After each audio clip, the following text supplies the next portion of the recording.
Thanks very much. Well, there's a memorable ditty. She'll be whistling that one on the way home. So I tried an experiment. Tried writing a piece of music with absolutely no melody at all. Well, actually, it's sort of 10% melody and 90% attitude, I guess. Or actually, maybe that one's 20% melody and 90% attitude. Anyway, it's a new tune called Yo, and it's on. Just came out. Yeah, it's a real departure, I guess, for almost any kind of style of guitar playing. It's not really finger picking, and it's not really flat picking, and it's not really any identifiable guitar style. It's it's this weird sort of hybrid thing. It's basically a rock and roll kind of thrash kind of approach to fingerstyle guitar playing, for lack of a better explanation. And everybody always wants to know what tuning things are in, and I almost never play in standard tuning anymore. I guess I'd been playing since I was so young that I got bored of it a while back, and I just stopped using it. So here it is. I'll write it down.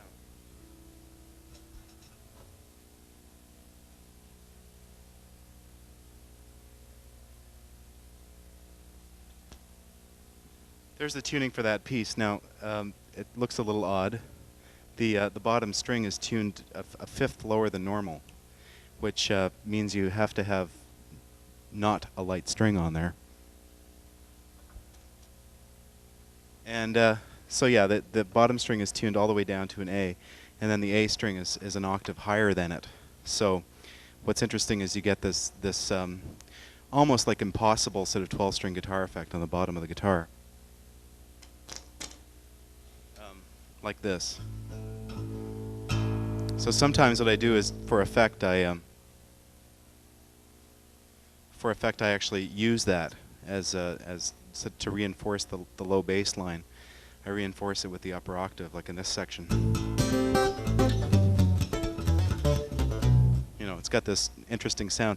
It almost sounds as if there's an octave pedal kicked in just on the bottom string or something. And I do that a lot. I use a lot of octave tunings within the normal course of the guitar, without using odd strings or anything. Just go for this big, wide open octave sound in the middle of a tuning.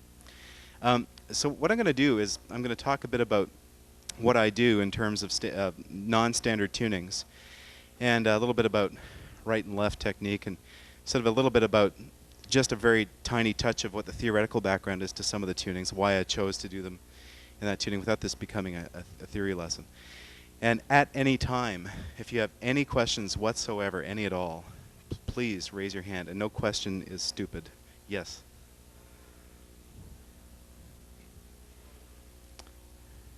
Okay, right now, the bottom string that's tuned to the A is a regular medium gauge string. It's a 56 thousandths of an inch on the bottom. I have a new guitar now made by a builder named Oscar Graf. It's a 7-string guitar. I've been doing so many of these very low tuning pieces lately that I decided, well, okay, I'll finally get a custom-made guitar together, and I'll make it a 7-string. So it's full-time tuned down to at least an A, sometimes down to a G, even down to that note. And of course, it's got a real gigantic string on the bottom. It's got a 66 on the bottom, so that the tone is really true. What happens with a guitar that's a regular sort of medium gauge string like this, I mean a string that's this medium gauge, is that if you hit the string too hard, it'll wow sharp. Get that bit of that problematic kind of thing happening. So with a thicker string, that's less of a problem because there's more tension on the string. Any other questions about that? Okay, is the neck reinforced? Well, the Loudon guitars, which is what this is, they always reinforce the neck. They don't make them adjustable because their feeling is that you shouldn't ever have to adjust it.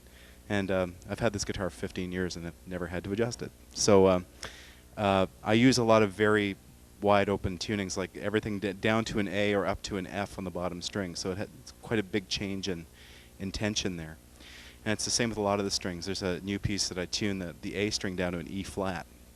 So it's a tritone flat. And then there are other tunings where I tune it up to a B. So the strings have to, well, I have to have pretty fresh strings on there every show, and sometimes every set, depending on how much aggression I get out in the first set. And I'll talk for a little while about some tunings that don't stray too far from standard. Strangely enough, this one, even though it looks pretty alien at first, you'll see all I've really done is I've lowered that bottom string, and then strings 2 and 3. These two are each tuned down a little bit. The B down to an A, that's not such a big deal. But the G down to an E is a bit of a drag because the G is under a lot of tension. It's a very thin wound string. So unless your string's brand new, tuning it down to an E and then back up to the G, very often you break it. So if you're going to start experimenting a lot with non-standard tunings, it's always good to stock up on strings. It's just a good idea in general. Also makes you have good tone most of the time, good intonation.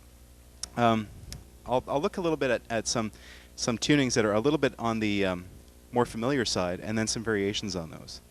So what I'd like to look at first is good old open G and open D. How many people here have never, ever played in anything but standard tuning, just out of curiosity? Okay, a lot of you have experimented. Okay, how many of you have never acquainted yourself with the open chord tunings like open G or open D? Just don't be ashamed. If you haven't tried it, just let me see. I'm just curious. Okay, so a lot of people have experimented with open chord tunings, what are called open tunings. There's a sort of a general catch-all category, that's the altered tunings, anything that's not standard, right? And then more specifically, there are sort of subcategories, one of them being the open tuning, which means that you tune the strings to an identifiable chord, usually a triad, usually a 3-note chord, like the first, third, and fifth note of a scale. So let's look at one of those. A very familiar one that a lot of you have probably tried is open G tuning.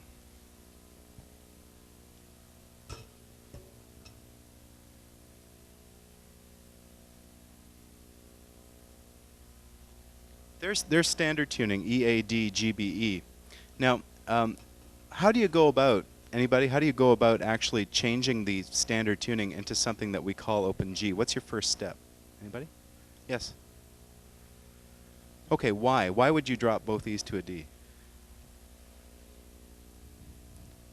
Okay, why is it D, G, D, G, B, D? Okay, good. Okay, sorry, I'm sort of working backwards. Right, okay. So it's good to know, it's good to memorize some of the common triads that you'll be tuning into. Even if theory makes you swoon, or a theory puts you to sleep, it's good to know a few triads just so you can actually really easily retune your guitar. So a G major triad is G, B, D. What that is, it's the first, third, and fifth notes of the G scale. Right? G scale is G, A, B, C, D, E, F sharp. So G is the first note, B is the third note, D is the fifth note. So with that in mind, that G, B, D sound, we want to make all 6 strings in the guitar agree with one of those notes. But I mean, each of the 6 strings should agree with at least something there. All right. So this fellow right here, your name? Paul. Is that Paul Cummart? With a beard. Oh my God. Haven't seen you in a long time. Sorry. Old friend. The bottom string, Paul was saying we should lower from an E to a D, and why is that? Why not up to a G? It's closer. That's a good reason. Sort of the rule of thumb is usually you want to tune down. Okay. The strings are usually manufactured to be tuned to pitch as sort of their highest note. Okay, if you're going to tune above that, you take the risk of breaking the string. So usually the best idea is to try to tune down. It's as simple as that. So what we did was we took the bottom string and tuned it down to a D. What do we do with the string that is the note A? Do we leave it or change it? Anybody? Change it. Okay, to a G.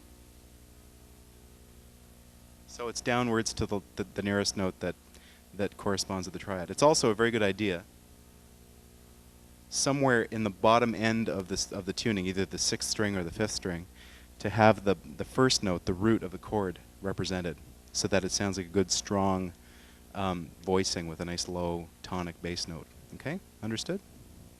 If you have any questions, don't be afraid to ask. All right, the D string. What do we do? Leave it alone. Sure, because D is in the chord, right? G, B, D. How about the G string? leave it alone. The B string, haha, 3 in a row that we don't have to touch. So essentially there's a little G chord right there in standard tuning already, right? On strings 2, 3, and 4. And then the top string, the E, what do we do with it? Down to D, okay, just like you did with the bottom E string.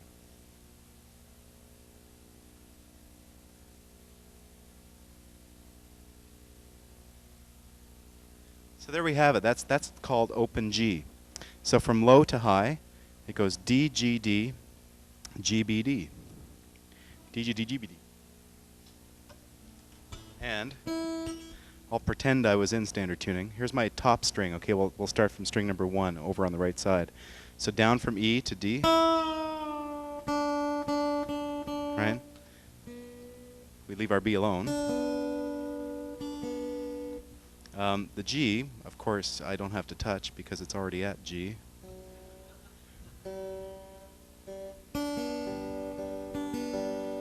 Right there, G, B, D, those top 3 strings are the G triad. So you should be able to identify the G chord, the sound of it.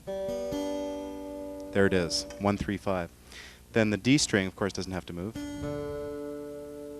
Just have to make sure it's in tune with the other D. The G, you would tune to your G string, tune an octave lower.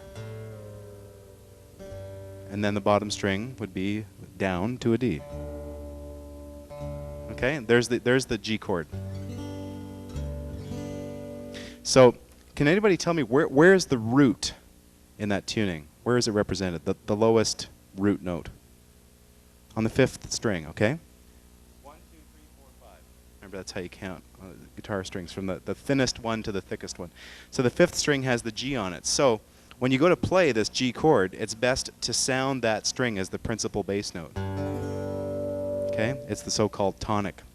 Then on the bottom string, you have another D. Okay? Which is the 5th of the triad. 1, 3, 5. G, B, D. All right? So you can find a lot of songs that you can do, say, a simple Travis picking pattern like this.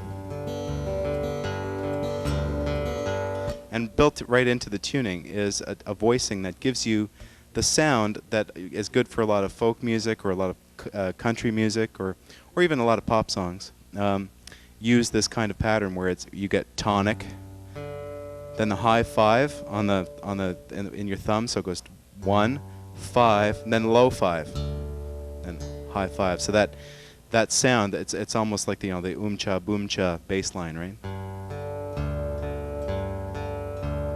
Then in the offbeats in between, you can just pick the higher strings with whichever fingers you want and get a rhythmic picking pattern. All right? So it's as simple as that. Right there you have a G chord built right into the strings. Now why would you want that? Anybody? Why would you want to tune your guitar to a G? Paul? Yeah, it sort of gives you this sense of G-ness, I guess. It's like a good Japanese friend of mine from Tokyo. Whenever he's a very good guitar player, and his English is pretty minimal, but he was talking to me about tuning one day, and he says, "This is so G." It's just, yeah, that sort of says it all right there. You had a comment, Gord?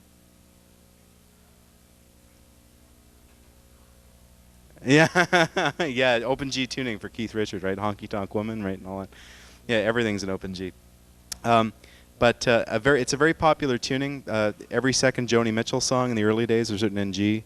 People like Jorma Kaukonen, very fine guitarist who used to be in Jefferson Airplane, he writes a lot of pieces in G. And a lot of Crosby, Stills, and Nash. A whole lot of stuff is written in this tuning. And it's actually very simple to find all the chords that you would really need to play in this key. All right? And all you need to know is this. Let me see if I can manage this. They're making a video of this, so I have to make sure I have this somewhere nearby. Does anybody know what the order of the chords is, going from chord number 1 to chord number 7, like whether the major and minor sequence and all that kind of thing? Can anybody just tell me? The chord number 1 is always in a major key. Major, right? Now, this is a system I use that's pretty standard theoretical system where when it's a major chord, you use bars on the top and bottom. When it's minor, you leave them off. Okay? 2 is minor, no bars. Okay? 3, 4, major, right? 5 is major. 6 is minor. And 7 is diminished. Yikes. That's why nobody ever plays 7 chords. So the easy way to remember it is that chords 1, 4, and 5 are major. Everything else is minor. Okay? And 7 has even got the diminished fifth in it. Now, what does this mean? Well, to make a very long story short, when you take any major scale and you start building those triads, 1, 3, 5, 2, 4, 6, 3, 5, 7, etc., all the way up to 7, you end up with 7 chords that are each triads, and each of them will have a certain sound. Okay? And the order that they appear in the major scale never changes, unless you make changes to the scale. But let's say instead of absolute terms, if you don't change anything, you'll always get this sequence. So in G major, what would these chords be called? Chord number 1 would be G. Chord number 2 would be A minor. 3 would be B minor. You just follow the scale and then you plug in the right major or minor. 4 would be C major, right. 5 would be D major. Okay. 6 would be E minor. And 7 would be the dreaded F sharp diminished. Or some people say F sharp minor diminished to designate that it's what's a so-called full diminished chord, meaning it has both a minor third and a flat fifth. Anyway, all right. What you really need to worry about, because like I say, well, not nobody, but 98% of all songs have never used a 7 chord in them. It's really important to learn 1 through 6. And when you're in an open chord tuning, the nice thing is that once you learn a couple of different finger positions, they work for all the different occasions that you'll need them. Okay? So let's try and leave this bottom thing on and look up here, and we'll just look at two basic left-hand finger positions that will give you all the chords you really need. Okay? How do you achieve the major chords, G, C, and D? Anybody? Right. Well, the open G, obviously, you don't even need to use the left hand at all, right? In fact, you could play an entire song without using your left hand if you knew any monotonous songs. So the chord of 1, you don't have to do a thing. Piece of cake. Chord of 4, you can just bar, okay, right across, basically, at the 5th fret, right? And then for chord number 7, you could bar right across at the 7th fret. Okay, simple. So here's 1. Here's the chord of 4. And the chord of 5. All right, blues, right? 1, 4, 5. Those are the 3 chords that you need to play almost every blues song ever written. Then the chord of 2 will have a different look to it because you have to accommodate, whoops, I'll make that bigger. You have to accommodate the minor third. Okay? So one of the notes is going to change. So the thing to remember is that with open tunings, usually the thing that makes them so charming sounding is that a lot of strings sort of ring on through all the changes. All right? So it's okay that even if you'll end up with an open string that doesn't fit into the chord technically, sometimes as long as it's like the note 1 or the note 5 ringing through all the chords, it's got a very sweet sound to it. It ends up being a desirable thing, not a mistake.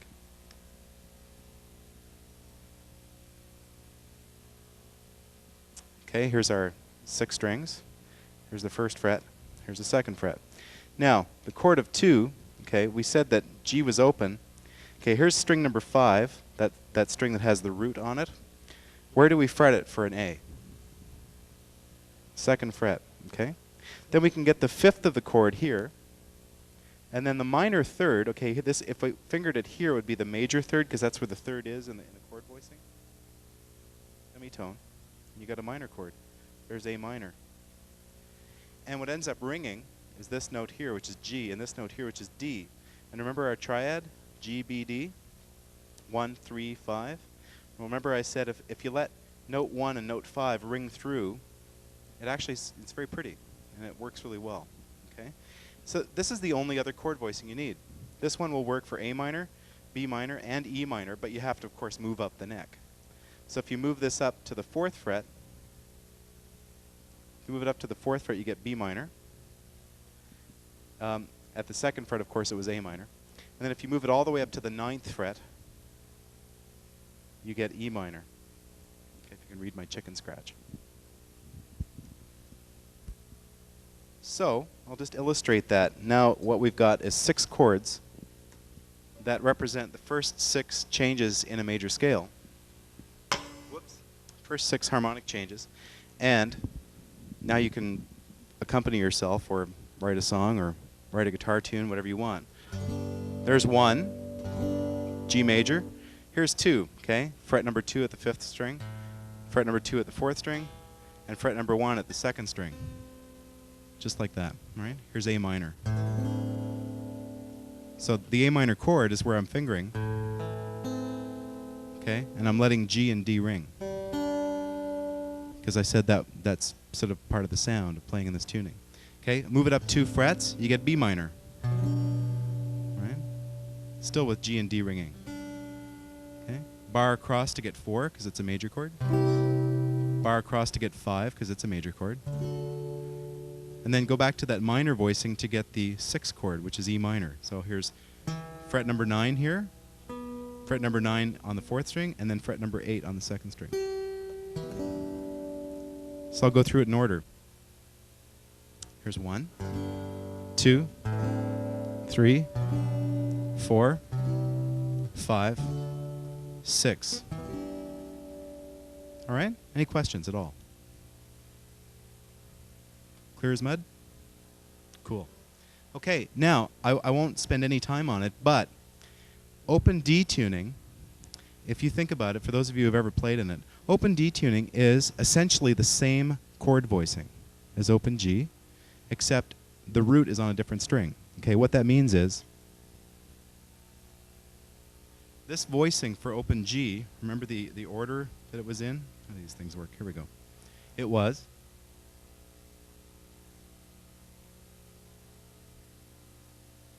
D, G, D, G, B, D. Okay? And if you think of it in terms of the which note is which in the triad, from bottom to top it goes 5, 1, 5, 1, 3, 5. You get it? D, G, D, G, B, D is 5, 1, 5, 1, 3, 5.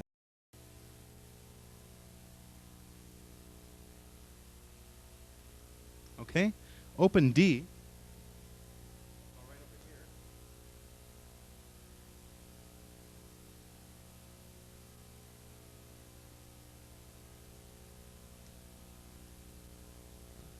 The way we arrived at it is that a D triad is D, F sharp, A.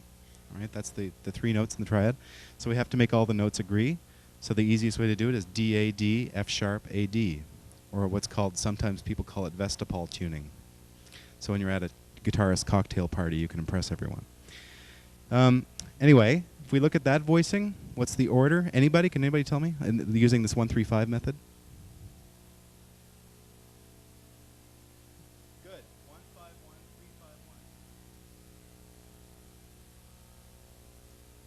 Notice anything? If you can read that. Sorry, it's a little unclear. Okay, I'll write them underneath.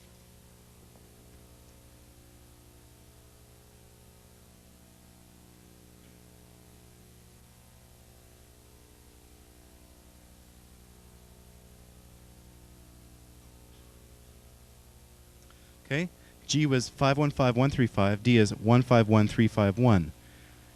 Do you notice anything similar? Yeah, it's moved over essentially one place, right? If you look at it in the G tuning, the root is there on the 2nd string. In the D chord, the root is on the bottom. So if you use that as the starting point for each voicing, just eliminate the bottom string in the G, you get 1-5-1-3-5, and the D starts out 1-5-1-3-5, right? That's what's so cool about the open tunings is that you can interchange, you can end up interchanging finger positions, okay? So all you need to do is to get into open D, which is not far from open G. It still has the D on the bottom. Here's the A. There's D again, right? F sharp, so you tune your G down to an F sharp.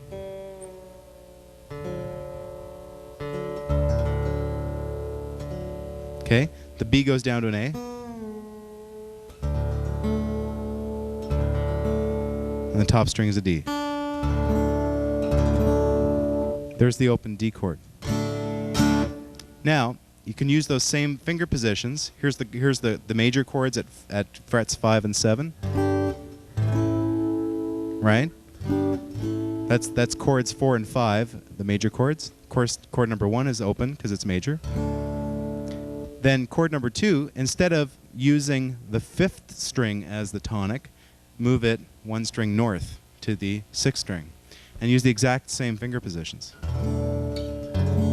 That's chord 2. There's chord 3. The names of the chords now are E minor and F sharp minor. Okay? Chord of 4 is G. Chord of 5 is A. They're both major. And chord of 6 is minor, and it's a B minor. Okay? There's our first 6 chords. If you want to be highfalutin and play the 7 chord, it's voiced like this.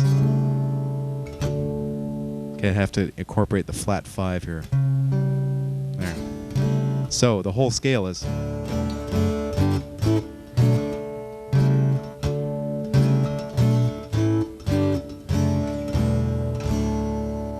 Okay, tunes that use this tuning. Bruce Coburn's Sunwheel Dance off one of his early records.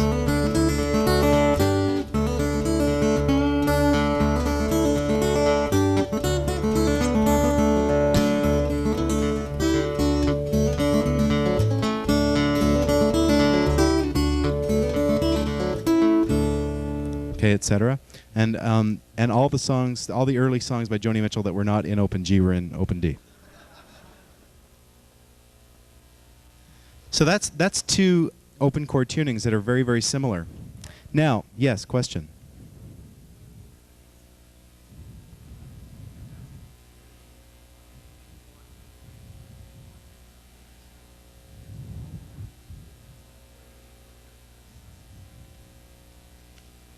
Well, what I would tend to do is play fingerstyle and just not hit the open strings.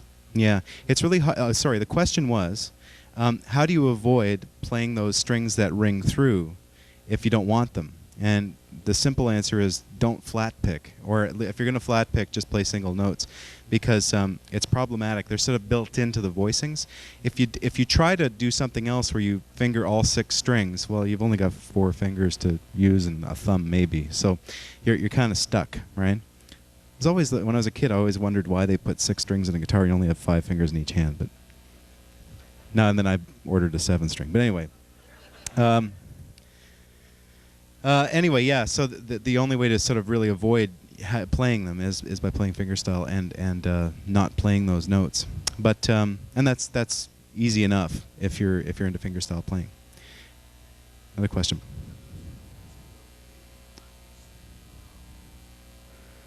Right. Okay. Right. Right. Yeah. The question has to do with intonation problems on the G string when you go into this altered tuning, the open D, and yeah, it really changes from guitar to guitar, and even with compensated saddles and things like that, very often you just get a guitar that doesn't want to cooperate, or sometimes too, there's a whole. I mean, I could do a whole lesson just on tuning, like tuning in absolute sense. Our tuning system that we use, of course, I don't know how many of you have known this, but we tune our pianos and our guitars with frets on them and all this kind of thing. We tune them out of tune. Our tuning system is completely and utterly out of tune. The equal tempered system that we've only been using really for about 250 years is all out of tune with nature. Nature wants to get rid of all the beats that happen between notes that are slightly out of tune. It sort of wants your ear to be able to do that. And you can tune a violin like that and play with other string players and play instead of absolute pitch very easily because you've got infinite variety of pitch there. So you rely on your fingers a lot to tell you that you're in tune. With a guitar, everything's preordained, right? The frets are there. And it's the same with the piano. It's like once you get your piano tuned to equal temperament that we use, the only intervals that are kind of in tune are the octaves. And all the other intervals are the fifths, the thirds, the fourths. Everything is out of tune. But we've convinced ourselves into thinking it's in tune. So that is a bit of an aside, talking about this problem of trying to be in tune with an open tuning. And the problem you're going to find is that you can sound great on your open strings, and then you go to play another voicing, and very often this note here, that what becomes an A now at the third fret on the G string, what's now an F sharp string. If you compare that with the open string on the second string, which you sort of used your ears to tune, notice how the note on the third string seems flat. It's because it is. It's that simple. Okay, this guitar is like pretty rock solid. It's the intonation's very good on this guitar. It still sounds out of tune. All right, and it's the same in standard tuning. If you're in standard tuning and you tune, thinking, okay, this song is in G, I'll tune to a G chord. You make a G chord sound like $1,000,000. You go to play an E chord and it sounds like poop. Right? You've all had that experience, right? We've had to retune almost every single song a little bit, tweak it a little bit, depending on what key you're going to play in. That's because our tuning system's out of tune. First time I heard that, I was shocked, but now I've come to live with it. You know, there's nothing much you can do about it, right? If you're going to play Western music, so that's sort of a part of the problem too, Paul, is that the tuning system doesn't work really, but we've made it work. Okay, because nature is close to equal temperament. It's pretty close, but sometimes it's off by like cents, like quite, you know, like hundredths of a semitone. It's quite noticeable if you use your ears a little bit. You hear that it's not quite right. Another question, yes. That is a string that I was using to hold my strap on until last week, and I forgot to cut it off before we started shooting. So yeah, it improves the tone. You know, it's a Tibetan thing. Now let me just show you very quickly a variation on open D, which is really cool, and that some of you maybe are familiar with. Yes, quickly. Sure. Sure. Okay. For example, if you wanted to play a progression, let's say you're playing a song. The question has to do with using the minor chords in the open D tuning, and that's a very good one because a lot of people will rely a lot on, because it's simple. Or when you're playing blues, you know, like you can sort of get away with using all those major chords, and it sounds cool because you're using the minor third chord, you're using the flat 7 chord. Especially if you're playing slide, you know, you've maybe had that experience where a lot of major chords work in certain styles of music. If you're going to start using the minor chords a lot, well, your song might be in open D, and it might be in the key of D.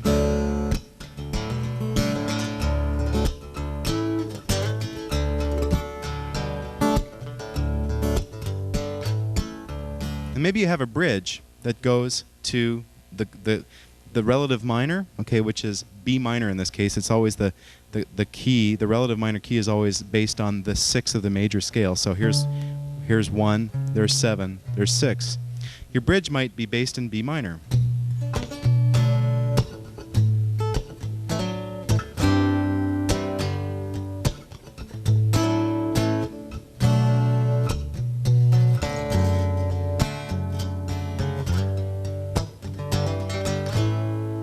And then you can go back into D very easily.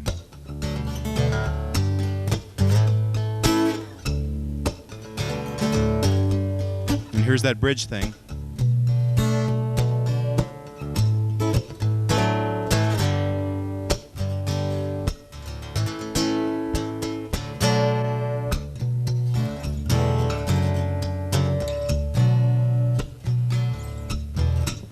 See, right there I'm using the B minor, the E minor, and the F sharp minor as like 1, 4, and 5 in B minor, which is, you know, going to a whole other place with the song. So it's not difficult to do. If you just, you know, put the old thinking cap on a little bit and just think, well, okay, what is the relative minor? And oh, I've got 1, 4, and 5 in the relative minor available very easily.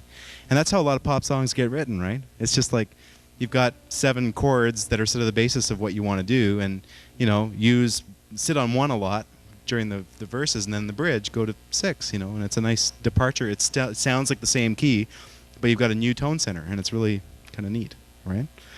A variation on open D, which is getting, well, it's been popular for a long time, but even a lot of people playing all kinds of styles of music have started to hook into it because it's very adaptable. Is so-called dadgad.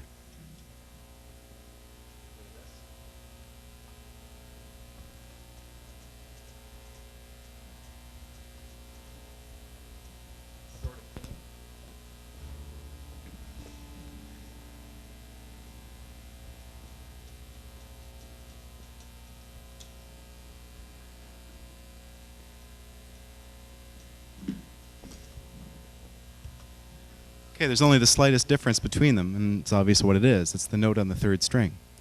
Now, what have we done by doing that? Anybody? Yes?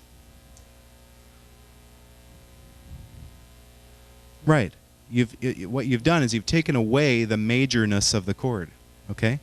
The third in open chord tunings can be so much of a crutch that this problem comes up, this question came up, about, well, geez, even using the minor chords sometimes seems like a bit of a daunting task with an open major chord tuning. And it's true. Sometimes you get so locked into the modality, the tonality of major, that you feel like you can't go anywhere with it.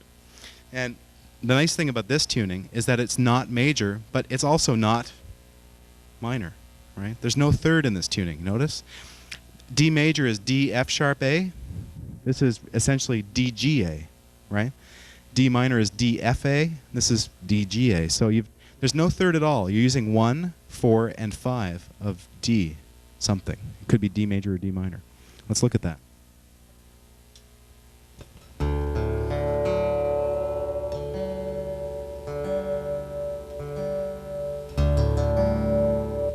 So you're putting the G back to where it normally is. Okay? And now you've got this new tuning that everybody calls dadgad because of what the pitches spell. All right? And it's just as easy to play in D major as it is to play in D minor in this tuning. Here's D major, some D major moves.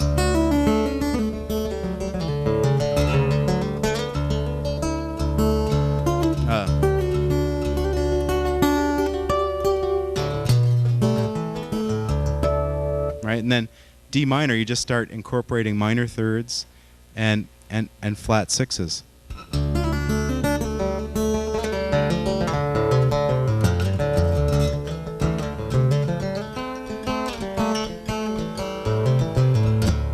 So it's actually kind of neat with major. Just think of like frets 2 and 4 are sort of like automatic major scale.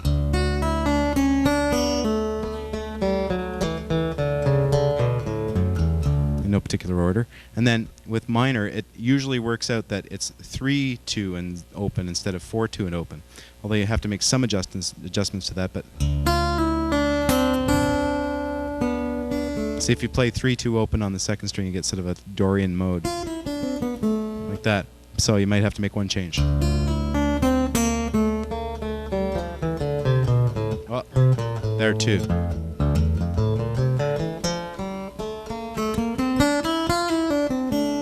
Okay, and you can use the open strings as part of the riffs you're doing in both cases. So you're not stuck in major or minor. Questions about that? Okay.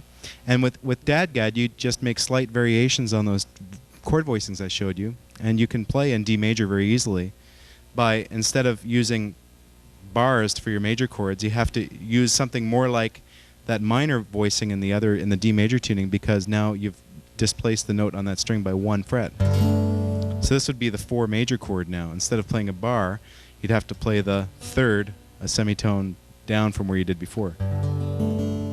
And here's the 5, which is also major. And for the minor chords, instead of using this position, okay, instead of using it here, you'd move the third a semitone lower. Okay? So here's 1, there's 2, there's 3, 4, 5, 6, the dreaded diminished chord, and back to 1. So that's major, and then minor is just as simple, really. Okay, there's the D minor chord that's sort of easy to get.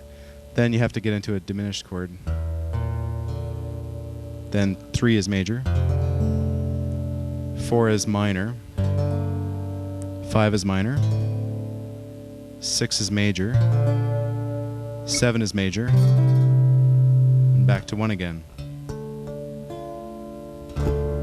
Okay, that's a very, very quick little condensed overview of DADGAD tuning, but it's a very available variation. And again, the nice thing is that you're not stuck in major or minor. And Pierre Bensusan, a very fine French guitar player, writes in this tuning exclusively, and he writes very lyrical pieces of music. Like I don't really know it. There's a little lyrical section of one of his pieces. It's sort of like this.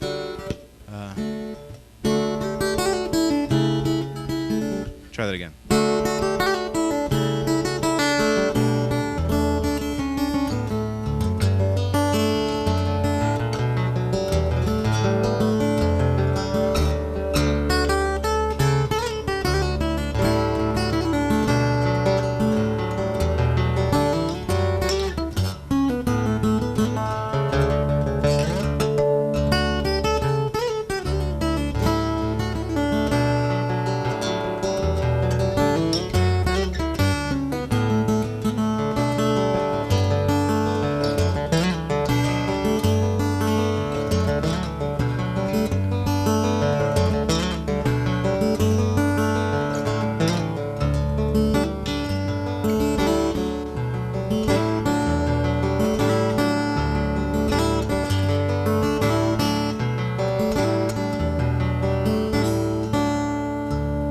Very approximately. It's a piece called Nice Feeling, and it's one of my favorite guitar tunes ever.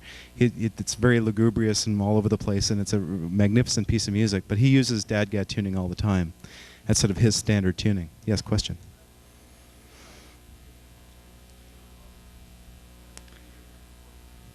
No, I sort of discovered Pierre a little bit late. I only sort of hooked into his music about 10 years ago. I started, the question was, did Pierre Bensusan influence my use of altered tunings at all? More than anything else, his explorations of that DADGAD tuning and the beautiful voicings you can get and the incredible sort of facility you can play in various keys influenced me that much. Like, wow, look what you could do with this tuning. But I started actually getting into altered tunings pretty early on. Even when I was a kid and just sort of learning some first position chords, every once in a while, like say I'd tune the B up to a C to make a C chord really easy to get without having to finger anywhere, and then I could sort of use my fingers to do other things. So, you know, and then I'd make up little melodies with that C on that string. So it started off kind of early, but I guess it was when I'd been playing for about 6 or so years when I was a kid, I sort of got heavily into the altered tunings. Yes? I was about 8 years old, I guess. But yeah, and it's just been a matter of just playing all these years that has sort of, and being serious about it, you know. Yes?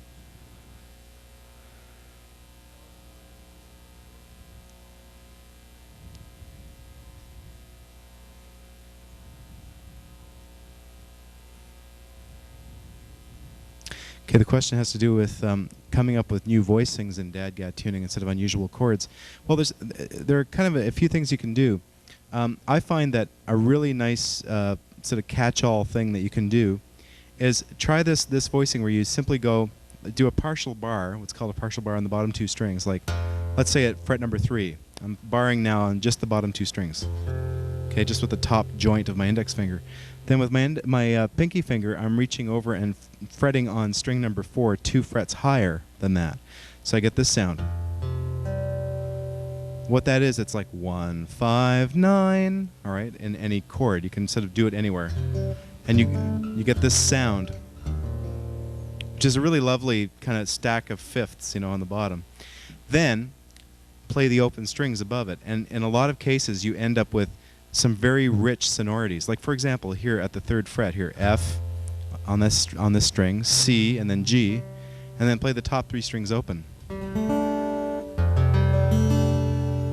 That's kind of an F6/9 kind of chord, all right? Take that same voicing, move it a semitone lower.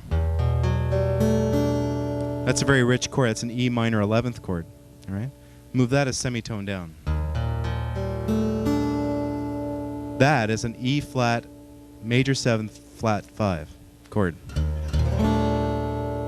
But it's a great chord, you know, right? Take it, move it up to the 5th fret, you get a G add 9. kind of simple with no third. Here, move it up 2 more frets, you get like an A with no third, but it's got a sus in it. That's really pretty. Move it up another 2 frets, you get a kind of B minor chord. You know? You've got that open G kind of giving you that weird sort of flat 6 sound. And then you can sort of try extending that a little bit. Instead of just going like from low to high 3 3 5 0 0 0, try going 3 3 5 5 0 0. Then you get this, and some more unusual voicings. And then there's a really great one though at the B. It's a B minor 9th. No, B minor 11th. B minor 9th. It's a very rich chord. Move that up a semitone to the 10th fret, you get a C chord, like a C, add 9, yeah, C6 9. See, just with just one finger position virtually, right? Right there, I just came up with a whole lot of voicings that are not in D major, for example. But you don't always have to be playing the 6 or 7 chords that are available to you if you never make a change in the scale. You can change the scale all you want. You can come up with new stuff. Why not take just a minute to play a tune for you, another new tune. This is in a kind of a neat tuning.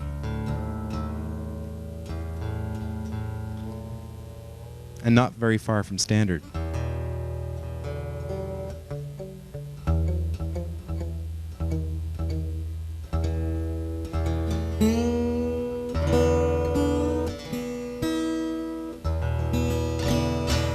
Here's what it looks like.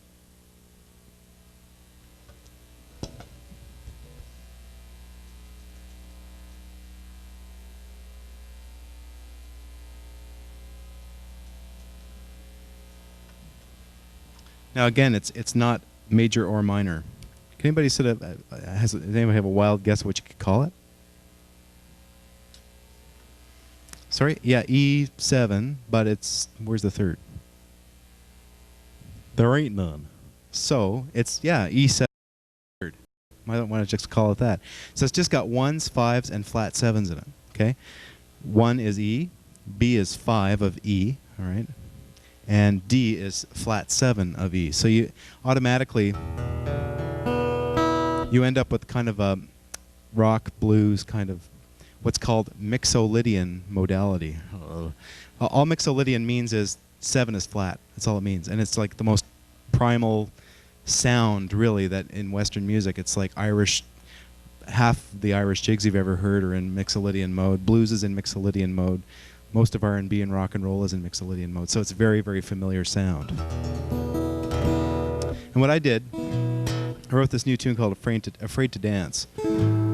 And I tried to combine that kind of rock and roll, R&B, blues sort of sensibility with what is essentially a hip-hop groove. I wanted to write a solo hip-hop guitar tune. And it also employs a lot of harmonic slapping, which is kind of fun. Harmonic slaps you can get fairly easily. They're not as hard as they look.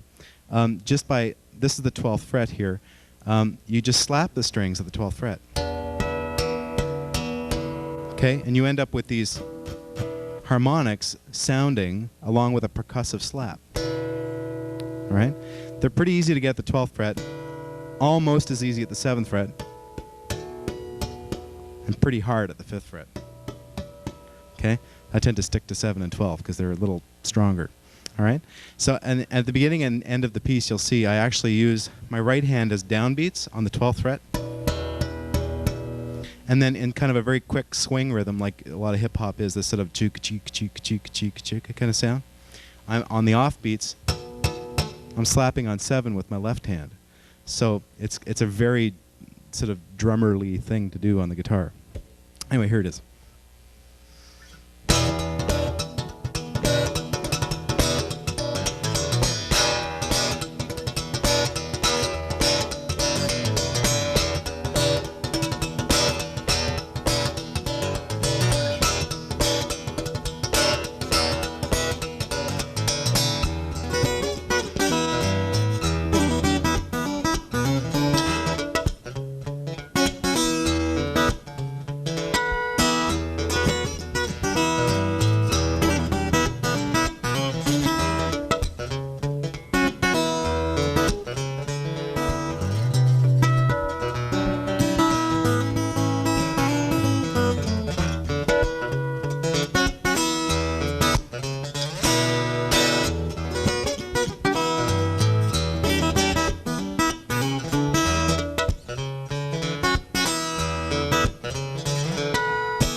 Thank you.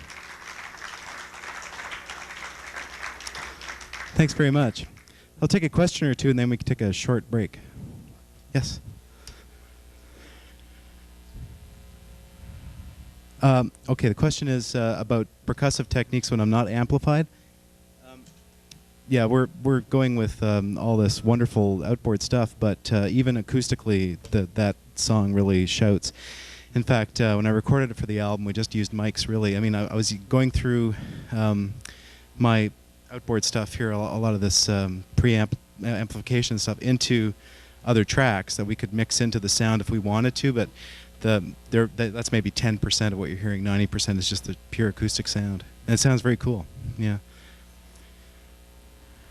Do I compose amplified or not? Usually unamplified. Yeah. Another question? Yes, Paul.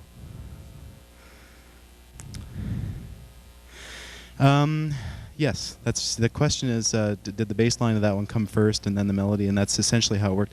I knew I wanted to do this, you know, boom.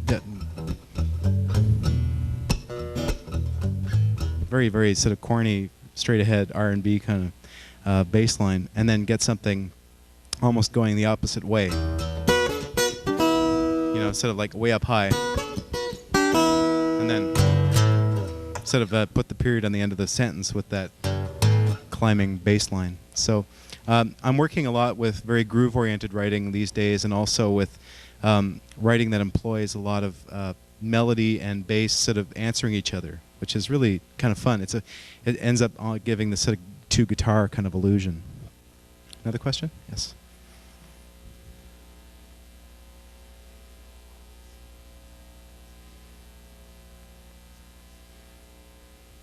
Right. Okay. The question is about actually worrying about intonation with tuning. I mean, in terms of the notes being in tune with each other, sort of in nature, or do I use an electric tuner or whatever? And no, I don't usually use an electronic tuner on stage.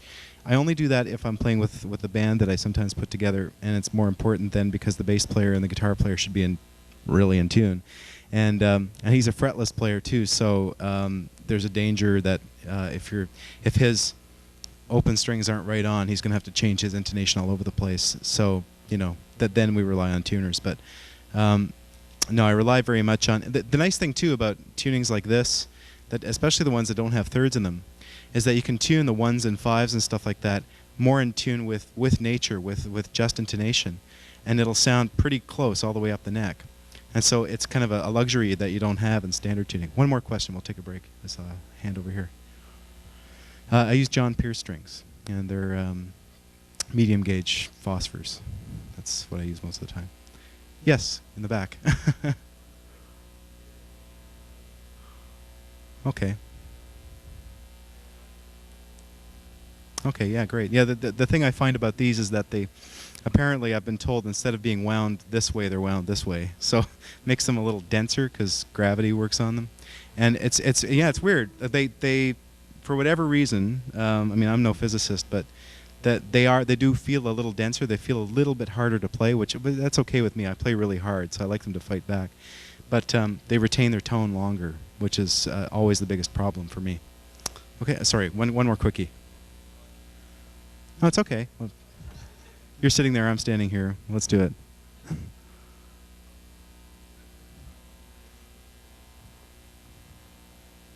Oh, I see. Okay, the question has to do essentially with that voicing of the top, the open D tuning. The question is, have I ever experimented with putting like the F sharp on the A string or something like that?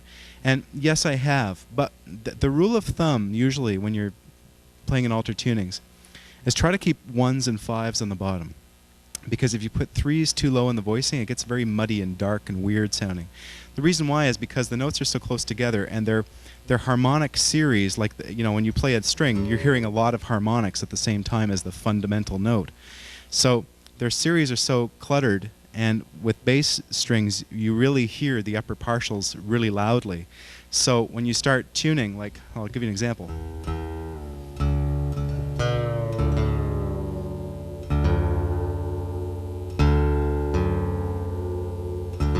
Okay, there's the D and the F sharp in the bottom. Now just listen to how much sort of like, you'll hear a lot of beats and weirdness.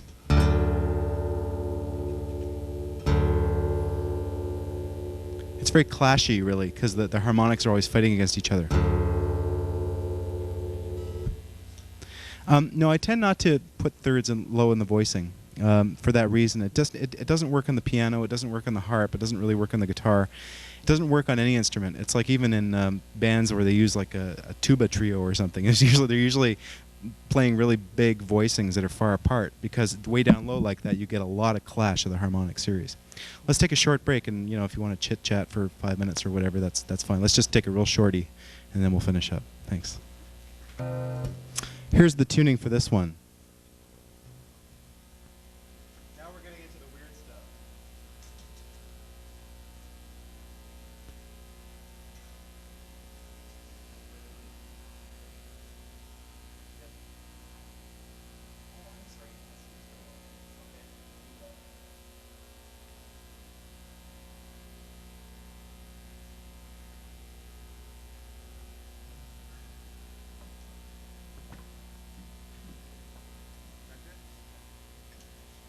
Here's this tuning.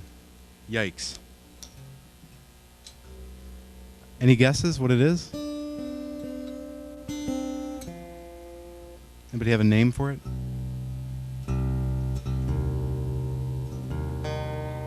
Pardon me? Ooh, I'd never thought of that way. Let's see.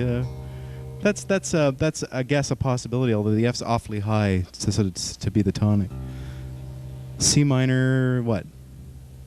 C minor 11th. That's exactly what it is. Okay, for those of you who get spooked by the idea of what the hell is an 11th, an 11th is just the fourth note of the scale plus an octave. Okay, so 4 plus 7 makes 11, right? That's what F is in this tuning, okay? Because F is the fourth note of a C minor scale. So this is based on C minor. It's C on the bottom, okay? It's pretty low. E flat on the A string. This is the tuning I was talking about before, where the A string goes down a tritone to E flat. And then the next string is an octave higher than that. Okay, it's normally tuned to a D, so you have to tune a semitone sharp. That means that you are in string breaking danger. So make sure it's a new string. Then F, that 13th we were talking about. So strings 3 and 4 are only a tone apart.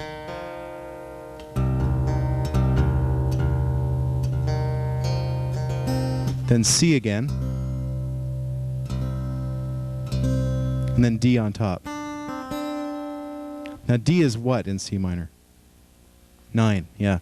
So an 11th chord usually should have a 7, an 11, but 9 is fun to throw in there as well. Okay, so technically a C minor 11 would be the 1, 3, 5 of C minor, C, E flat, G.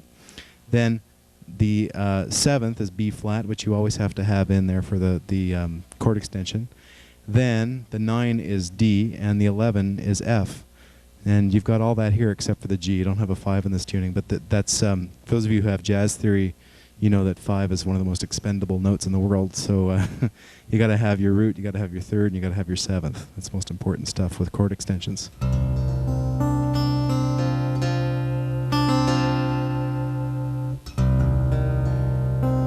Hard to get this one right in.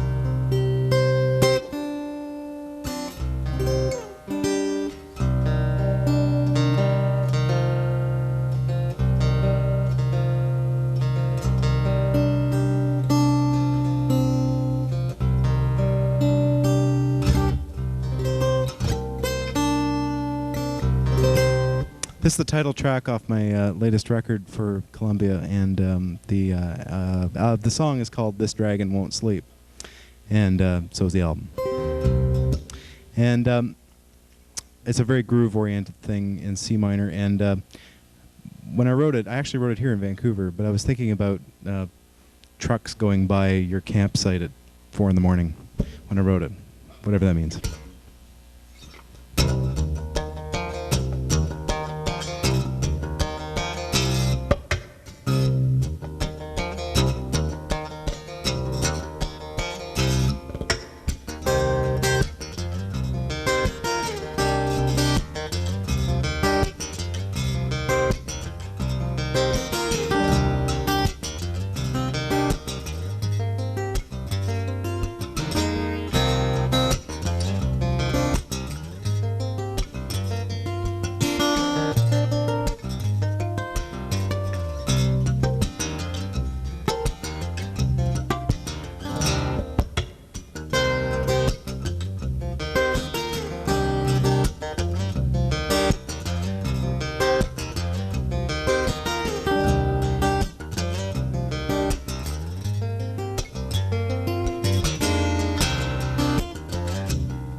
Thank you.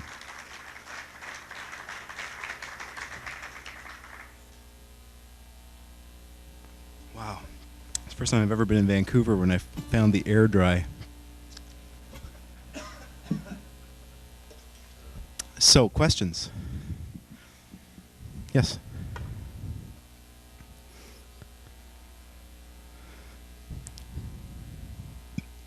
Okay, what are influences? Right. Well, like a lot of guitar players, I guess, a lot of sort of new fingerstyle guitar players, I guess I listen to a lot of non-guitar music. It's kind of neat. Like, I've always been very interested in non-Western music, and use of odd meters and use of unusual tuning systems and all that kind of stuff. And there are a few other people. You can think of people like Hedges and people like Leo Kottke, maybe to a lesser extent, sort of heading in that direction as well. Like with Hedges and I, it's kind of interesting. We sort of discovered each other's music about, I don't know, 7 years ago. And he was kind of doing something in California and I was doing something in Toronto. And so like this parallel lines phenomenon, and we kind of hit it off musically. But it's kind of, there's always this, I'm always worried about whenever I mention his name, because people always think that I'm trying to do what he's doing, but it was just a very coincidental thing. And more and more, a very strong sense of kind of, I'm really attracted by, like I'm half native, I'm half Micmac from the East Coast, so I've always been very, very intrigued by native music and the sort of the plodding rhythmic quality of native music, and also the pentatonic minor kind of sound. Which is sort of what this is. Yeah. That was a very bad illustration, but the melody is full of it.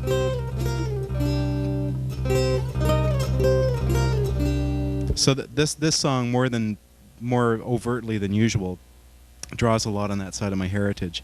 So yeah, influences come from everywhere, but what I guess what makes my playing different is that I don't listen to a lot of other guitar players, so they don't enter into the music a whole lot. And I also sometimes write on the piano or I write on another instrument and then teach myself the piece. So that's very often where the tunings come from too, is that I don't say to myself, well, I'll write something in C minor 11th tuning today. That'll be the project. No, usually it's like I've got this idea, you know, what minor key would it sound good? Oh, you know, it's sort of nice with that C on the bottom, and then I'll work from there. And then with this song especially, this bass thing, you know, that was really attractive to me. And then doing it up here as well. Again, that's that independence of melody and bass line really attracting me these days. So it's that question and answer phenomenon. Sort of a lot of things happening at once, you know. But I try not to sound derivative, not to sound just like something else that you've already heard a million times. Make each piece sort of right out of nowhere, you know. Yes.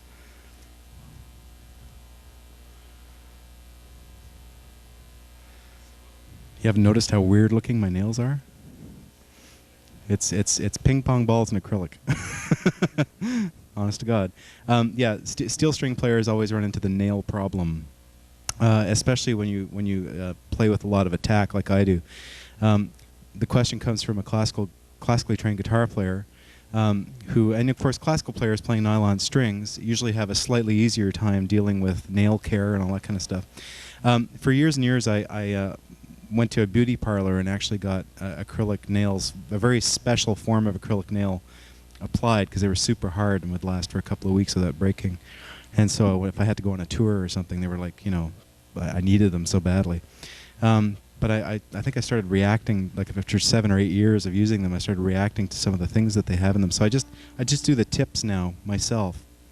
And it's an interesting system that John Renborn showed me, where you just take a ping pong ball and you cut little tips, like tiny little 1/4 inch long tips, and you actually crazy glue them, believe it or not, to the bottoms of your existing nails. So just the very end of your fingernail has the glue on it. It's not actually on your skin or anything, or under your skin, and because that's the part I think I was having a hard time with. And then you buy this acrylic resin junk, and there's powder and then there's this liquid activator stuff, and you get a little tiny paintbrush, and you just dip it in the liquid, then you dip it in the acrylic, and then you brush it on. Just a light coat, and you put a little bit underneath as well. And I just do like half the nail. And then you wait about 15 minutes, it turns into rock. And then you take a file, and you spend half an hour filing them to the right shape. And then you can do all this, you know, Pete Townsend kind of fingerstyle guitar, and not break your nails, you know. It's the only thing that works. I can't use my own nails and play like this. Just well, how long they last depends on how thick you make them and all this kind of stuff. I did these myself just about an hour before the workshop, and they'll probably be there still functioning in a week or two, you know, no problem. And this is certainly a lot cheaper doing it yourself. You can buy the kit for $20 and it lasts you a year, you know. So that's what I do for nails, and it's what a lot of professional fingerstyle players have to do. They have to do their own acrylic nails. Sometimes too, like there's a product called the Alaska pick now, which is about the closest thing to playing with your nails with a pick. You know. Another question? Was there? Yes. Okay. Does the guitar take a beating? Yes. This is a 15-year-old guitar. I've been sort of gigging full time for about 6 years, and this guitar has done every single gig. So it's put up with a lot of abuse, and I finally got a new one just like it, but I haven't taken it on the road yet. But yeah, the wedding ring sort of carves into a little hole here. After a while, I had a piece of Mylar put on it so it wouldn't completely implode. I wore a hole in the top, sort of a Willie Nelson thing was starting. So a friend of mine just took a Martin pick guard and threw it on top. Other than that, most of the stuff in the guitar is original. I had a brass nut put on to add sustain to the open strings. So what was nice was that the bone nut that was there was starting to decay, and especially the B string was just sort of go, you know, it sort of sound like this, you know, and then it would die, you know, or yeah, this was it, yeah. But now it's hooray. And then the tuning machines all wore out because of what I do. So I had a set of Grovers put on about 6 years ago, and now they're toasty. But yeah, so the guitar does take a beating, yes. And you know, in my case, it's like I'm a professional player. This is my hammer, right? I mean, a carpenter needs a hammer, right? So it's like if it gets busted up or something, well, I'll get a new one, right? But I know a lot of guitar buyers, you know, they worry about resale value. They worry about how pretty it is. I can't worry about pretty or resale. You know, it's like this will be kindling in another 10 years, I'm sure. But one more quick question. Yes. Sorry, I know you've had your hand up a lot. Sorry, I should take a question from you. Orientation with a new tuning is a question. Yeah. Right. Okay. So the question has to do with trying to reorient yourself when you retune the guitar, and with a tuning like this, you look at this and you say, "What a mess!" And you know, what are you going to do with this? And I do the same thing. I've now, you know, I've really gotten myself into it. What am I going to do with this tuning? Well, I think in terms of interval, always. That's how I do it. See, even when myself, even when I play in standard tuning, I'm not always conscious of what pitch I'm playing. You know, especially if I'm playing along with somebody who's like, I don't know, a jazz horn player wants to jam an E flat. Thanks a lot, buddy. You know, so it's like you start trying to solo, and you think if you're worried about, oh yeah, okay, there's what is it, 3 flats, and if you start worrying about it, you can get really befuddled and get all mixed up. So I think in terms of interval and where intervals usually appear in relationship to each other, and it's the same thing with the unusual tunings like this. I think to myself, okay, well, there's this octave relationship here, right? There's this weird minor chord in the bottom. Again, I've sort of just broke the rule that I was talking about before about not putting thirds in the bottom of the tuning, and I just did it in this song. It's the first time I guess I've ever done it. But I don't really play them together very much. That's the thing. I do this. So they sort of form a line together, right? And then I know that there's this second interval in the top, which is kind of weird. And there's another second interval here between these two strings. So I think in terms of interval and try to utilize that for effect, you know, and this is just this 1-5-1 kind of feeling. So if you just move that up and down the neck, there's the basis of the melody for the whole song, right? And then Not exactly very brilliant, but anyway, it works, right?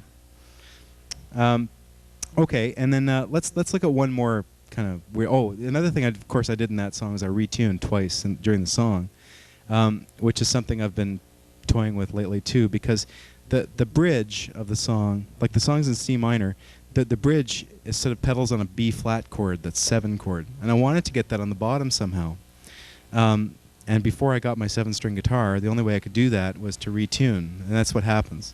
So I have really carefully have to go, you know, so to give yourself a whole beat to find it, sort of thing. So that's what the move is there. It's like.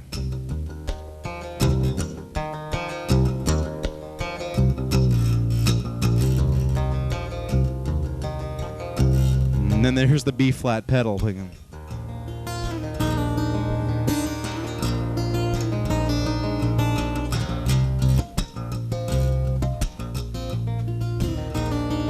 After I do that 4 times, I retune it back up to the C minor by it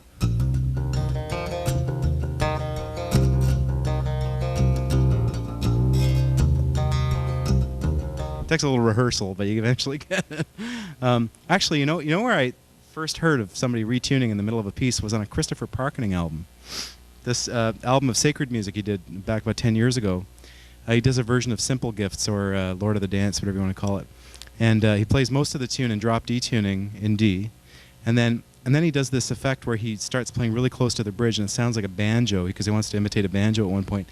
But just before he does it, he tunes his D down to a C, and he does it rhythmically. He goes, you know, yang gong gong yang gong yo, and then he starts playing this quasi banjo thing. It's very cool, and I thought, gotta do that one day. So there, I copped off Christopher Parkening. Yes, one more question.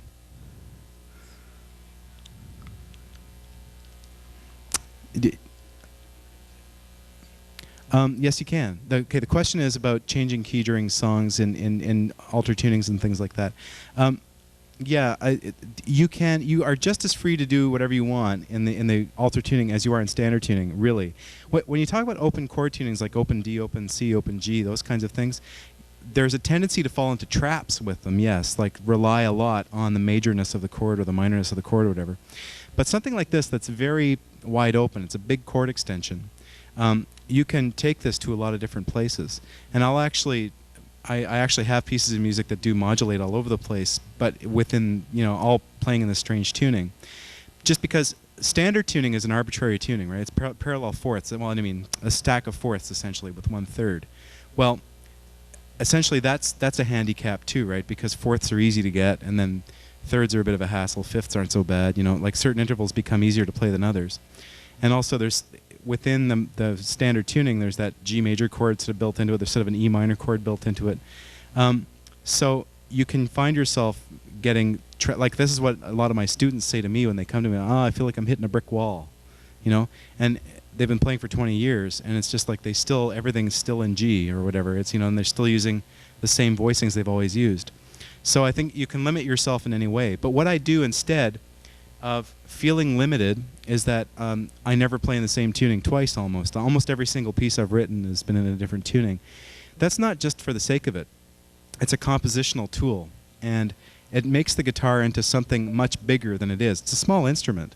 So if you're going to use it almost like a little orchestra or a little piano, the way a lot of people have called it, I think the best way to do that is to expand the horizon a little bit and get away from the relatively limited range, extend the range by retuning, and extend the harmonic vocabulary by introducing very strange and wonderful sounds like that as your open strings, you know? So it's exciting, actually. I find it very exciting. And in my case, I've been doing it for so long that I feel like even after I've played the instrument now for 25 years, I still feel like every year I make such huge discoveries on the instrument, and they're mostly to do with actual like compositional approaches, and so much of it just has to do with more experimentation, thinking of something I've never done before. Like, for example, I'll do things like this. This is what my new music is starting to sound like, stuff for the next album. I might partial capo on the top 5 strings, for example, and get something like this. You get this interesting tuning where there's like this little tiny chord on the top, and then still with this low thud on the bottom. And then you can get into like things like, what's a good thing? Yeah.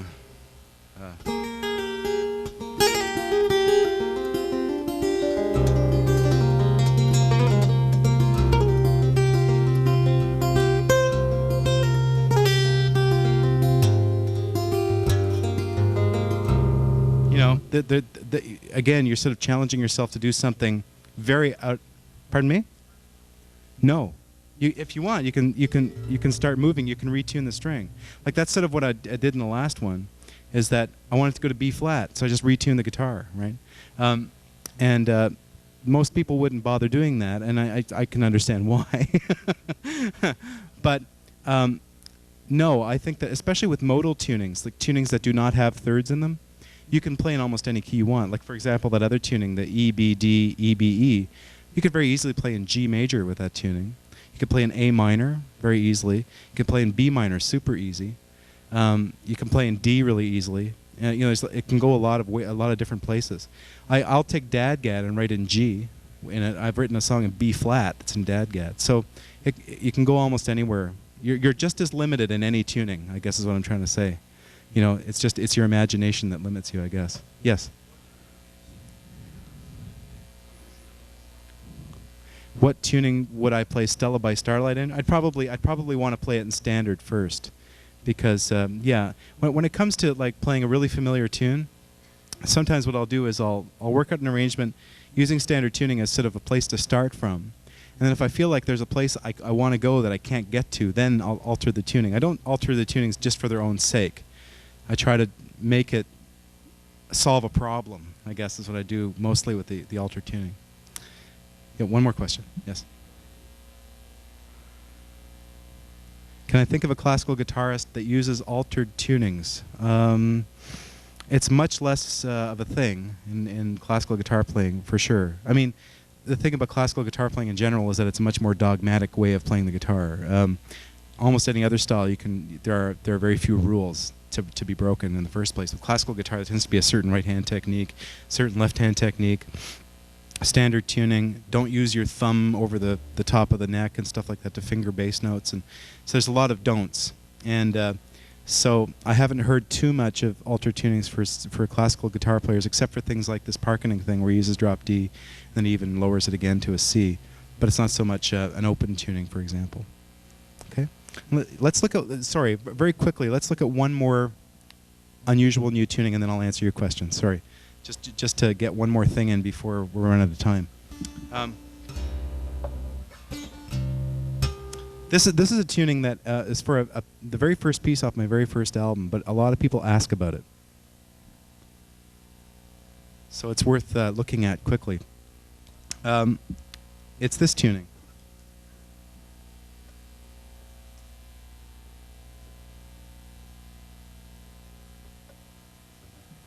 Any guesses what that is? Very good. Who said that? Very good. Good boy. You'll get a candy. F-A-C-G-C-E spells out an F major ninth chord. What the heck's an F major ninth chord? Well, it's F major. There's on the bottom three strings. F-A-C. That's 1, 3, 5, and F. Okay? And then G is the ninth of F. C is the 5 again, and E is the major 7th. So that major 7th is where the major part of the name of the chord comes from. Now, the cool thing about this tuning is that, yes, it is an F chord of some sort, but you don't have to play an F if you don't want to. Okay, this, I guess, is coming back to this quandary again of the limitations of the tunings. This tuning is really cool because, in a way, you can play in a lot of different keys very easily in this tuning. I've written pieces in F, I've written pieces in C, in A minor, and all because the tuning itself is like 3 chords in one. Three chords in one. The bottom 3 notes are F major. What are the top 4 notes? Anybody? Yeah. There's C major, right? C, E, G. That's the triad. Okay? The bottom 3 notes we said were F major. And how about the top 5 notes? A minor 7th. Very good.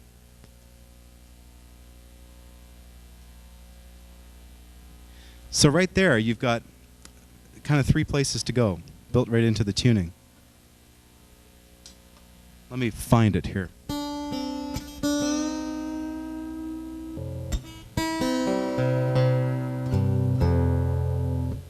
So, this F major ninth tuning is the tuning that I played a piece of mine called The First Ride in. And the nice thing about it is that it's actually very close to standard tuning, if you've noticed. The top string doesn't change. The B string just has to go up a semitone to C, which is a little unusual. It's unusual to tune up. But your B string can take it. It tends to break a lot less frequently than the G or the D do, okay, as you just saw. The G string stays put. The D string goes down to a C. The A string stays put, and then the E goes up to an F. So you only have to change half the strings, really, and they're all close neighbors to their usual pitches.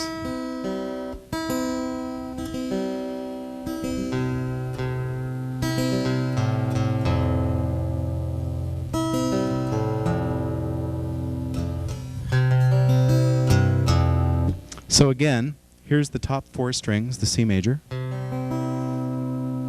Okay, here's the bottom three strings, which make the F major. And then the top five strings of that A minor seventh. Now, I use that in the course of the piece. There's a section which ends a lot of the sort of the verses of the piece, where the melody line does this. And that sort of repeats several times over different changes. First over the C, over F, and over A. And it's a very cool device because you take the same melody line, use different tone centers, it has a different flavor each time, and all you have to do is just move your thumb ever so slightly to the different bass note, and it's very cool. So you've got not just an open chord tuning, but you've got an open chord tuning with built-in chord places to go to. You've got a built-in 4 chord and a built-in 6 chord for the key of C, because this piece is in the key of C. All right, and it's a bit of a workout for your right hand, this piece, but the left hand is very simple, so it's a very gratifying piece to learn because it sounds like something kind of special, but it's very easy to play compared to some of the other nonsense. It's called The First Ride.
Thank you.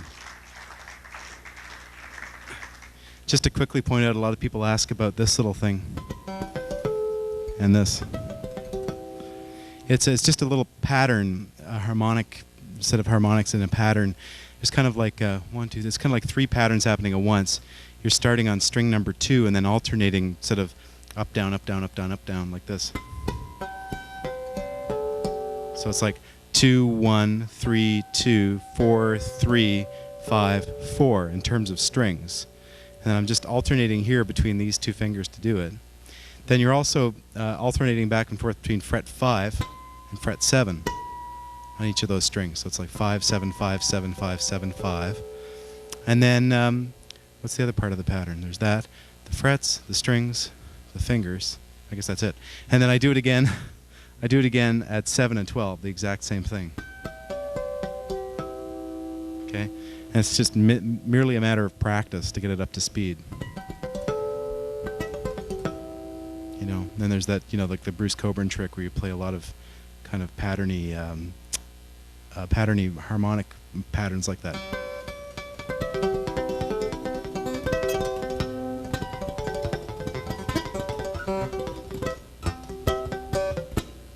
You know, that kind of thing. But again, it's a lot of this and a lot of this, instead of a very roll kind of thing. You know, this is called a roll, I guess, and this is just a back and forth between 1 and 2.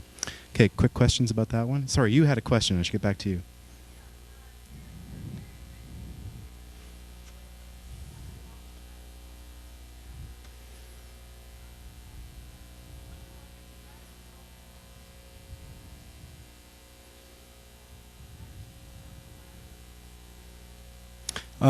Okay, the question had to do with melodic writing. The first part of the question was that I'm very rhythmic in my playing, but also there's a certain style to the melodic writing.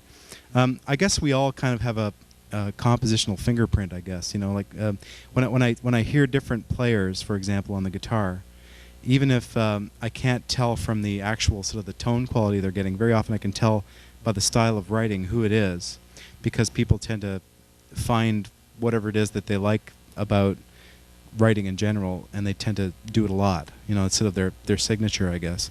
Yeah, in terms of my melodic writing, I try to keep my melodies relatively linear and simple, mostly because I think most solo guitar playing suffers most often from a kind of over-cerebral, over-complicated kind of approach, and very often it's a reliance on patterny kinds of things, getting into a very unusual tuning, like perhaps that C minor tuning, and sort of getting into arpeggio patterns, and just sort of letting the unusualness of the intervallic relationships among the strings to sort of make up a melody, without putting in a lot of lyricism into it. So, I mean, I do sing as well, so I try to write pieces of music. Usually I try to make the melodies singable so that at least they stick with you somehow, and then make people want to listen to you, because it's usually a good reason to, if the melodies are memorable. So I think of my writing as very simple. I think of the playing perhaps as being at an unusual kind of level. Like, I don't know if it's a high level or a low level. It's just this very strange hybrid style that I play. But for me, it's even as being the person who will play these pieces of music for on hundreds of occasions, you know, over the course of my career, I have to be able to listen to the melodies as well. So I guess it's got to do with that overall sense.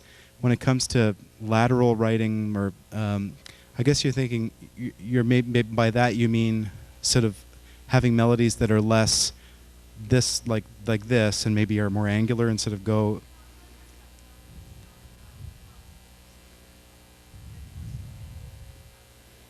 Mm-hmm. Mm-hmm. The question has to do with whether the actual movement to achieve melody and stuff like that is as a result of the tuning.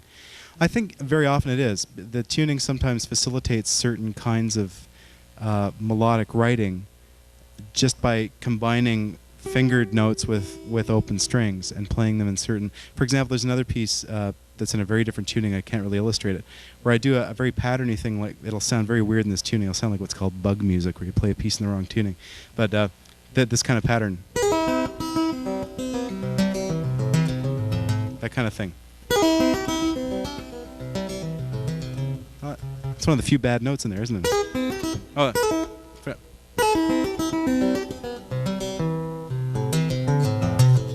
Oh, that's kind of neat. Anyway, I'll have to work that into it. But anyway, there are moves like that that sometimes I'll rely on to get this kind of interesting cascading effect in the melody. Anyway, there's a lot of different ways of doing it. Yes?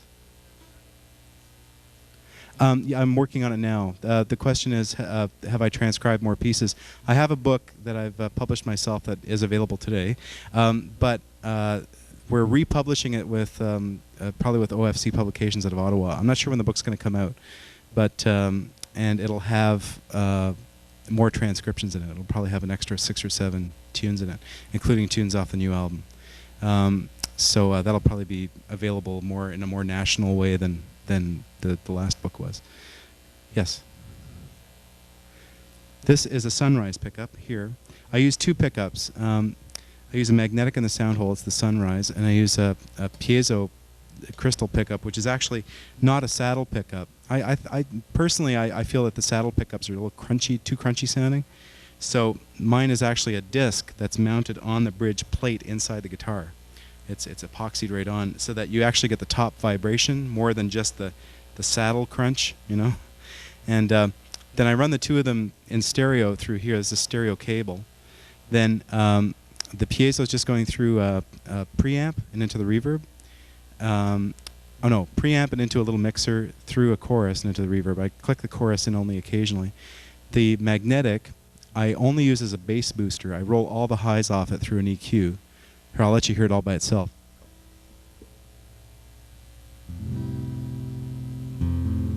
It's just a hum, really. There's the 2 of them together. The magnetic sort of gives a bit more of what the piezo tends to lack, which is bottom end. And then I run them through a little bit of chorus, a little bit of reverb into the board, and it's really simple. And that's what I do in terms of gear. Let's take 2 more questions and call it a day. Yes?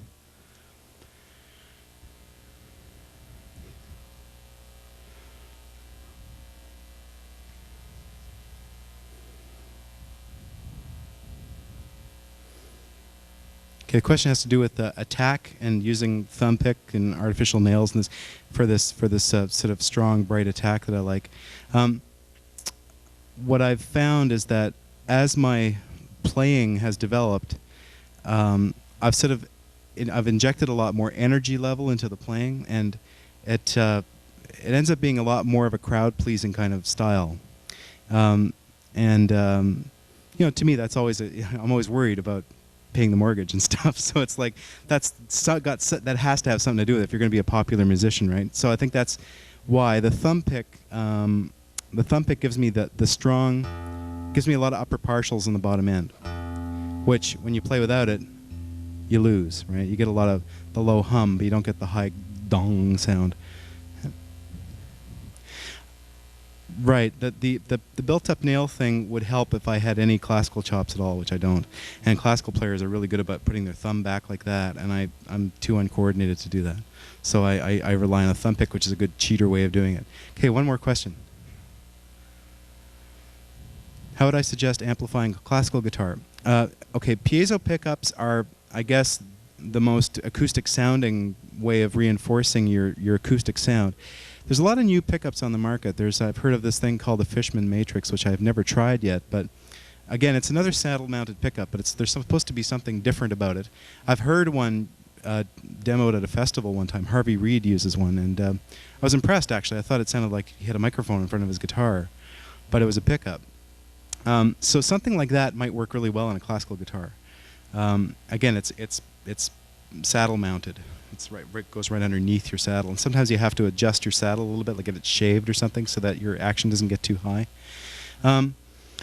Then, other than that, a system like what I'm using, which is an actual disc affixed to the inside of the top, would work in the same way that it does on the steel string, on this particular steel string.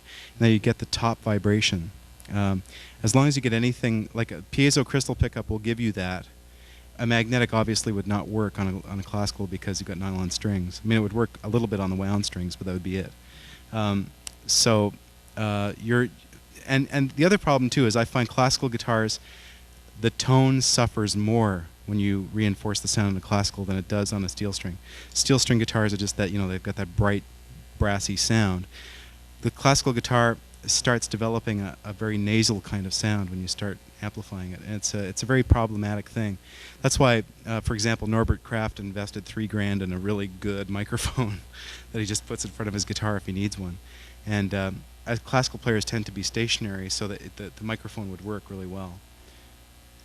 I know Norbert Kraft, yeah, he's a very fine player.